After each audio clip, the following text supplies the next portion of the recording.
Você, produtor, está aí quebrando a sua cabeça para saber a causa da redução da produtividade na sua lavoura de cana, mas não sabe o que é, já que realiza um bom manejo em pragas, doenças, plantas daninhas até a realização de sua colheita?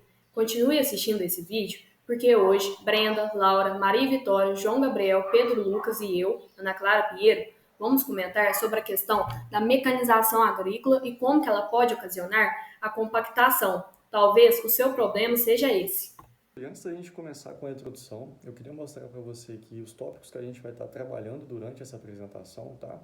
Então a gente vai ter a introdução, a gente vai definir o que é a compactação e como ela ocorre, as consequências da compactação, como a gente reduz esse problema, tá? No caso da compactação, a gente vai apresentar alguns dados interessantes sobre o que a compactação ela ocasiona nas lavouras produtivas que a gente tem, tá? E a gente vai finalizar com uma conclusão bacana sobre o assunto. Então vamos entender um pouquinho o que vem a ser o sistema mecanizado na cultura da cana-de-açúcar, tá? Ele vai englobar uma série de operações agrícolas realizadas com máquinas e implementos que vai visar a otimização de três etapas: o plantio, os tratos culturais e a colheita. São justamente essas três etapas que englobam o sistema mecanizado, onde a gente consegue implementar máquinas e implementos para a gente estar conseguindo aumentar a nossa eficiência, tá bom? O custo inicial para a gente adquirir esses equipamentos ele é maior, mas ele se paga ao longo do tempo justamente porque a gente consegue economizar, por exemplo, com mão de obra e toda a sua burocracia. Então agora, de forma rápida, eu vou tentar estar destrinchando aqui as três etapas citadas no slide anterior que englobam o sistema mecanizado na cultura da cana-de-açúcar. A gente vai começar falando um pouquinho sobre as opções que a gente tem no plantio, tá? Plantio mecanizado. A primeira delas é o plantio de cana inteira. Então, foi até um método abordado em sala de aula por você, onde a gente vai usar ali os toletes das canas, e a gente planta em linha. E esse processo a gente consegue usar tanto manual, tanto mecanizado, felizmente, né? Então, aqui, quando a gente pensa no sistema mecanizado, a gente vai depender de uma plantadora para estar fazendo todo esse processo. A gente também tem o plantio de mudas pré-brotadas, que apresentam um pouco mais de eficiência, justamente porque elas já vêm com uma tendência de ter mais vigor quando a gente faz o cultivo, tá? A gente pode fazer tanto de forma manual também, mas aqui o intuito é falar sobre o sistema mecanizado, então felizmente a gente também consegue estar fazendo todo esse processo usando plantadoras, tá? Então agora a gente vai passar para os tratos culturais, que são eles os processos que vão garantir de fato ali produtividade no nosso canavial.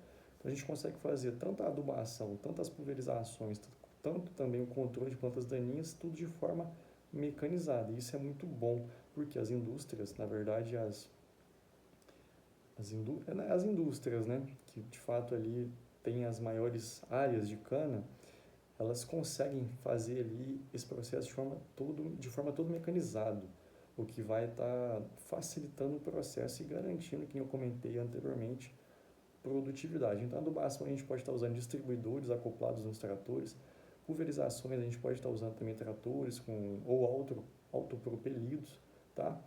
Opções de drone, isso é interessante também, eu não sei como é que está a tecnologia no canavial, mas é uma opção bacana que pode estar sendo usada. E o controle de plantas daninhas, também que a gente pode estar usando aí alguns implementos. E rapidamente, a colheita mecanizada, nesse processo, a gente tem tantas colhedoras de cana, tanto os transbordos agrícolas. E trazendo um pouquinho o assunto para a questão da compactação de solo, é nesse momento que a gente consegue observar ali um pouco mais de problemas nessa questão. Porque uma colhedora de cana ela é pesada, e esses transbordos também. E pelo menos uma vez no ano, esses equipamentos vão passar pelaquela mesma área, justamente porque a gente vai estar colhendo, tá bom? Então, pessoal, meu nome é João Gabriel. Agora eu vou estar falando um pouquinho sobre o que é a compactação do solo e quais são suas causas. Então, primeiramente, o processo de compactação do solo é o processo de redução do volume de poros do solo, com consequente aumento da densidade desse solo. Então, o que é isso? É quando a gente exerce pressão sobre o nosso solo e tem a perda, primeiramente, de macroporos desse solo. E quando essa compactação é muito excessiva, a gente pode chegar a ter a perca de microporos também, que é onde fica a quantidade da água do nosso solo. Então, como eu falei dessa compactação excessiva, quando a gente tem a perca de microporos no solo, É muito comum a gente ver e confundir o que é compactação, o que é densamento, se um é sinônimo do outro. Então, na verdade, não é compactação, é devido à ação antrópica, então é um manejo inadequado na área. Já o adensamento, ele é devido a processos pedogenéticos, a formação do solo. Então, quando a gente tem a migração, como está ali mostrado na figura, indicada, a migração da argila do horizonte E para o horizonte B. Então, quando a gente tem isso, a gente vai ter um adensamento. Chegando nas causas da compactação do solo, na cultura da cana-de-açúcar, foi observado que quando foi implementada a colheita mecanizada nessa cultura, o grau de compactação dos solos aumentou muito. Então, como a gente sabe que a compactação é causada por um manejo inadequado, então esse tráfego intenso de máquinas, tanto das colhedeiras, dos caminhões, todas as máquinas utilizadas ali para o manejo da área, contribuem para essa compactação. Uma vez que o peso dessas máquinas excede a pressão que o solo consegue aguentar. Então, além disso, as operações em condições inadequadas, então quando a gente entra para fazer uma pulverização com solo com umidade muito alta, ou fazer uma aplicação de um herbicida com solo com umidade muito alta, uma colheita com solo com umidade alta, a gente pode observar na figura ao lado que quanto mais umidade de solo a gente tem presente nesse solo, essa compactação vai conseguir atingir profundidades maiores. Então, a pressão que uma máquina coloca sobre o solo, ela fica muito maior. Então, isso vai aumentar muito mais a compactação. Além disso, a gente pode ter aquela que é a repetição de ciclos de colheita, quando a gente tem compactação acumulada ao longo dos anos. Então, quando a gente não faz nenhum processo para tentar diminuir ou não causar compactação na nossa área, essa compactação ao longo dos anos ela vai aumentando o seu grau e reduzindo ainda mais as produtividades. Olá, pessoal. Eu sou a Brenda e eu vou dar continuidade falando das consequências da compactação do solo. A gente pode começar citando a redução da macroporosidade, como já foi dito, e uma consequente modificação da estrutura do solo. E o que isso vai causar? Com chuvas intensas, por exemplo, a gente vai ter a redução da infiltração dessa água, causando empoçamento e, consequentemente, erosão do solo. Além disso, temos o aparecimento de trincas nos sulcos de rodagem do trator, necessidade de máquinas com maior potência e um aumento na resistência mecânica à penetração radicular, ou seja, vamos ter raízes mal formadas e com dificuldade de absorção de água e nutrientes, principalmente em profundidade. Sendo assim, vamos ter plantas menores e uma baixa uniformidade de estande, que vão resultar em uma menor produção. Aqui nessa foto abaixo, a gente pode ver nitidamente essa camada compactada de 0 a 35 centímetros, porque a gente vê que não tem o crescimento de raízes. Pessoal, outra consequência do não crescimento de raízes é a produção de etileno pela planta. O etileno, ele deveria se difundir pelo solo, porém com a compactação ele vai ficar retido ali em torno das raízes, e isso acaba impedindo o crescimento das mesmas. Mas no que isso tudo resulta? Na queda de produtividade, e essa queda ela pode ser de até 60%. Meu nome é Laura e eu vou falar sobre como reduzir a compactação. Pode ser utilizado medidas preventivas que visam o bom manejo do maquinário agrícola, com o controle das frequências de operações, do nível de carga por eixo e o controle de tráfego nessas áreas. Pode ser utilizado também rodas mais largas e uma redução da pressão de inflação dos pneus. Isso tudo contribui para a redução de pressão de contato das rodas. Com relação às práticas agronômicas, o essencial é manter um bom manejo da fertilidade do solo, com aumento da matéria orgânica, redução do preparo do solo, optar por sistema de plantio direto ou cultivo mínimo, utilizar espécies mais resistentes e evitar entrar na área com solo muito úmido. Nessa tabela é possível ver o estado e a consistência do solo, e também a sua resistência ao preparo, capacidade de suporte de carga e resistência à compressão. E é possível ver que quanto mais úmido esse solo, mais baixo vão ser esses parâmetros. Falando agora sobre as medidas curativas, ela tem como objetivo a quebra da camada compactada para melhorar o crescimento radicular. Isso pode ser feito por meio do preparo do solo com aração e gradagem, escarificação e subsolagem. Neste gráfico, é possível ver que a subsolagem mais calcário até 60 centímetros aumentou bastante a produtividade. Com isso, nós concluímos que a utilização desses sistemas, além de ajudar a reduzir a compactação, ajuda a melhorar a produtividade, sendo essencial para a produção de cana.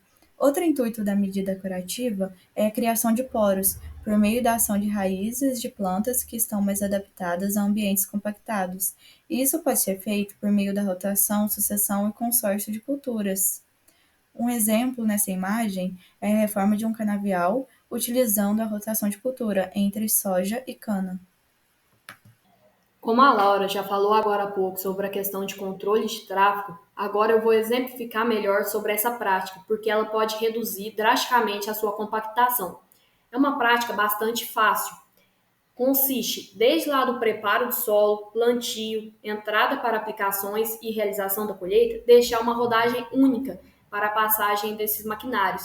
Sendo assim, você não vai estar passando em áreas desnecessárias e está evitando a compactação. Ali perto da planta, numa faixa ali próxima ao sistema radicular, vai estar mais aerado, com mais macroporos, vai ter uma melhor drenagem de água, vai ter uma melhor eficiência na absorção de nutrientes, que vai garantir a sua produtividade. Aqui eu coloquei uma imagem em que o controle foi realizado. A gente percebe a rede de tráfego e a linha de soqueira preservada. Também percebe essa ondulação no terreno, devido à questão da compactação apenas na rodagem. Aqui eu já coloquei uma imagem em que apresenta a colheita de linha simples e a colheita de linha dupla. A colheita de linha simples apresenta uma infiltração de 50%, de linha dupla, 75%. Esse aumento de área de infiltração vai favorecer para a gente uma entrada com o seu maquinário na área de forma mais viável, não vai ter tanta compactação devido à questão da umidade.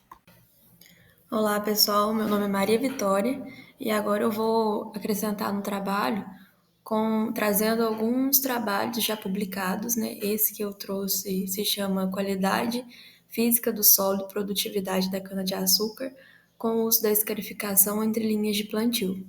E à frente eu vou trazer alguns dados deste trabalho. Esse primeiro gráfico ele traz uma relação entre a massa específica de raízes com a densidade do solo, o grau de compactação e a resistência à penetração. Como a gente pode observar, o que já comprova o que os meninos falaram anteriormente sobre o efeito negativo de compactações extremas no solo sobre as raízes, quanto maior foi o grau de compactação desse solo, de densidade, menos as raízes desenvolveram, e o inverso também é verdadeiro. Então, isso nos mostra a importância de ter um solo bem estruturado, né, bem corrigido em termos físicos também, para poder essas raízes terem um bom desempenho. Esse segundo gráfico ele traz uma relação entre produtividade de colmos e a relação com solo escarificado e sem escarificação. Como a gente observa, houve diferença do solo com escarificação para o sem escarificação a partir do ano de 2012, quando o solo escarificado ele apresentou maior produtividade e também maior teor de açúcar comparado ao sem escarificação. Já nos primeiros anos ali do trabalho, em 2010 e 2011, essa diferença ela foi favorável para o solo sem escarificação. Mas como a gente observou, com o decorrer dos anos, 2012 e 2013, houve sim uma melhora, né, tanto nos teores de produtividade quanto nos teores de açúcar destes colmos, o que nos mostra os benefícios, né, do solo escarificado, com maior porosidade. Bom, depois da gente falar todas essas informações, ficou claro e evidente que há uma grande influência negativa sobre o desenvolvimento e a produtividade dessas plantas. Então, a gente sempre tem que estar buscando vários conhecimentos, várias práticas para estar melhorando essa questão de manejo. Aqui está algumas referências em que vocês podem estar consultando mais informações para estar dentro desse assunto e estar evitando essa perda de produtividade. Sendo assim, agora que você já foi lá procurar mais informações, queremos deixar aqui o nosso muito obrigado por você tentar melhorar a sua lavoura. Até mais!